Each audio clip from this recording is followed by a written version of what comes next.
Bulan madu selesai. Kalimat Arya tadi siang terus berputar di kepalaku, mencari-cari hal apa yang sebenarnya terjadi. Padahal aku tahu, jika aku tidak bertanya pada Arya, aku akan tetap tidak tahu apa yang sebenarnya terjadi. Kepalaku menoleh pelan saat pintu kamar kami terbuka dan menampilkan Arya.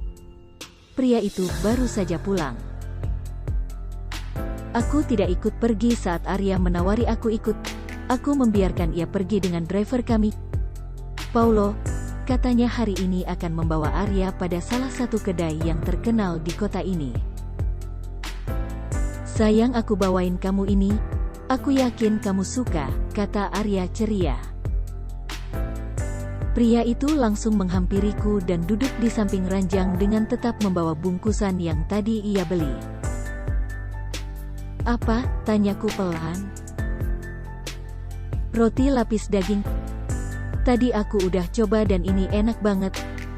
Coba dulu, kata Arya yang semangat sekali mengeluarkan potongan roti itu dari bungkusnya lalu memintaku untuk mencobanya. Ini tempat tidur. Coba di sana aja. Yuk tolong aku jalan ke sana, kataku menunjuk kursi yang ada di teras. Arya menoleh ke belakang lalu kembali menatapku dengan sebelah alis yang terangkat. Di luar, dingin sayang. Nanti kalau sakit gimana? Enggak akan. Yuk bantu aku, kataku lagi yang kini sudah menurunkan kakiku dari atas tempat tidur. Mengalah, Arya meletakkan bungkusan tadi lalu membantuku untuk sampai di tempat yang aku ingin. Setelah kami duduk dan Arya memberikan aku roti yang tadi ia bilang, aku memakannya pelan. Memang benar, rasanya enak. Beda dengan roti daging yang pernah aku coba, di sini rotinya saja sudah enak, ditambah saus tomat dan juga daging asap, tambah membuat rasanya yang khas. Gimana? Enak, tanya Arya sambil merapikan rambutku yang tertiup angin malam. Aku mengangguk pelan dan tersenyum. Enak. Beli di mana? Ada. Tadi Paulo yang antar. Sekalian kita jalan bentar. Minum wine? Tanyaku membuat Arya tersenyum dan menggeleng. Ketahuan ya. Aroma wine sini beda. Berasa banget pas kamu ngomong.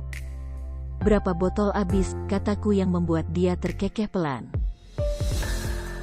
Arya menoleh setelah tawa kecilnya terhenti lalu tersenyum. Lebih terlihat seperti cengiran sih. Cuma 2, katanya pelan. Stres banget. Aku menggeleng lalu kembali memakan roti yang ada di tanganku.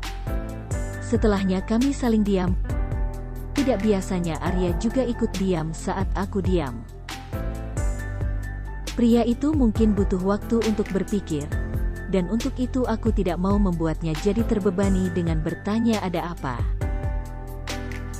Sampai pada aku mendengar Arya menghela napas panjang, aku pun menoleh, mengusap pelan lengannya lalu memberikannya senyum untuk menenangkan. Capek banget, istirahat ya, tidur di dalam aja, kataku dan Arya malah menggeleng pelan. Ia lebih memilih untuk menyandarkan kepalanya pada pundakku dan kembali diam. Aku sebagai istrinya hanya bisa memberikannya usapan kecil di pundak, begitu juga pada rambutnya. Lama Arya diam, membuatku tidak tahan karena biasanya kami selalu bicara. Hingga akhirnya aku memutuskan untuk bicara lebih dulu, tidak peduli jika nanti aku akan disalahkan karena mengganggunya. Kalau ada masalah, kamu bisa cerita sama aku.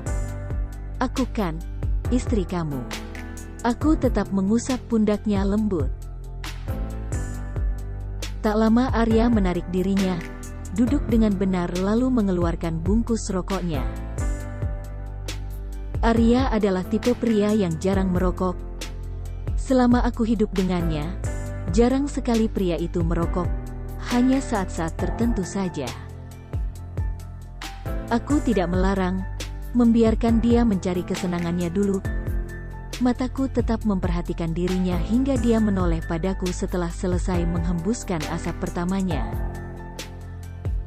"Aku boleh ngerokok, kan?" tanya Arya yang terkejut melihatku. Aku mengangguk dengan senyum. Memang dia tidak pernah merokok di dekatku. Ini yang pertama kali.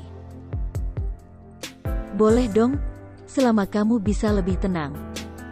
Tapi lebih baik diceritain sih ke aku masalahnya apa," kataku dengan senyum yang masih aku ulas. Arya ikut tersenyum lalu mengangguk beberapa kali. "Iya nanti ya. Nanti kalau aku siap," katanya pelan. "Kapanpun itu, aku tunggu," jawabku pun tak kalah pelan. Aku memang tidak bisa memaksa. Setelahnya kami kembali dibalut sunyi. Hembusan angin juga debur ombak yang ada membuat malam kami tidak terlalu buruk meski hati dan pikiran kami sama-sama kacau. Aku tahu Arya kacau, dan aku pun sama. Kami sama-sama tidak mau saling melukai, tapi malah luka sendiri. Sama saja bohong. Tapi mau apa lagi? Aku yakin kalian pun sama. Mencoba menjaga perasaan pasangan kalian. Nyatanya kalianlah orang yang paling sakit karena itu. Benar kan? Pagi harinya, aku bangun karena suara Arya yang cukup keras. Aku tidak tahu jika suamiku itu yang bangun lebih dulu. Keningku berkerut saat semua barang-barang berantakan di kamar. Pakaian hingga oleh-oleh yang sudah aku dan Arya beli jadi berantakan karena ulahnya. Aku baru ini melihat Arya yang seperti ini. "Arya, kenapa?" tanyaku saat aku berhasil lolos dari kantuk dan duduk di tepi ranjang sambil mengikat pakaian tidurku. Arya menoleh. Pria itu kini duduk di kursi menunduk dengan siku yang bertumpu pada lutut juga telapak tangan yang menutupi wajahnya. Dan karena aku memanggilnya, Arya menoleh lalu memintaku mendekat. Aku mendekat ke arahnya, menatap kamar kami yang sudah seperti kapal pecah lalu makin melangkah dan berhenti tepat di depan Arya. Satu tanganku aku gunakan untuk mengusap rambutnya yang berantakan lalu kembali menoleh sekeliling. Susah payah aku menelan salivaku sebelum aku berani kembali bertanya padanya. "Ada apa? Kamu dari kemarin itu gak baik-baik aja. Sekarang kenapa?" tanyaku lembut, berusaha untuk tidak membuat perasaannya tersinggung. Hembusan napas Arya terdengar berat. Aku yakin ini bukan masalah yang biasa. Ia mendongak lalu menarik lembut pinggangku hingga aku duduk di pangkuannya. Arya lebih dulu memelukku, mengeratkan pelukannya lalu menenggelamkan wajahnya pada tubuh depanku. Aku yang tidak paham dia ada apa selain sudah pasti tahu jika ia ada masalah hanya bisa memberikan kekuatan dengan cara membalas pelukannya. "Kalau kita balik sekarang ke Indo gak masalah?" tanya Arya yang tiba-tiba membuat aku bingung. Jadwal kami kembali itu 2 hari lagi, lalu kenapa hari ini? "Ya enggak masalah sih. Tapi ada apa? Kamu harus kerja?" tanyaku dan Arya menggeleng pelan. Tatapannya sayu saat menatapku. Ia beralih menangkup wajahku, mendekatkan kening kami hingga menyatu lalu kembali menarik napas hingga beberapa kali.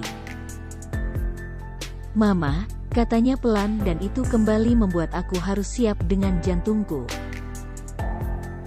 Mama kenapa?" tanyaku gagap. Aku tidak mau berpikir buruk. Tapi kenapa malah pikiran buruk yang selalu aku dapati ketika sudah menyangkut Mama Hilda? Aku lihat Arya menelan salivanya kuat lalu menggeleng pelan. Harusnya aku tahu ini bakal terjadi, tapi aku gak tahu kalau yang bakal hianatin kita itu orang dekat. "Maksud kamu?" "Apa maksud Arya?" Aku bahkan belum paham. Mengkhianati? Siapa? Soal apa ini sebenarnya? Kenapa jadi berbelit sih? Mas Tio. Mas Tio, kenapa sama Mas Tio? Dia suami Kak Arsi kan? Arya mengangguk membenarkan. Lalu,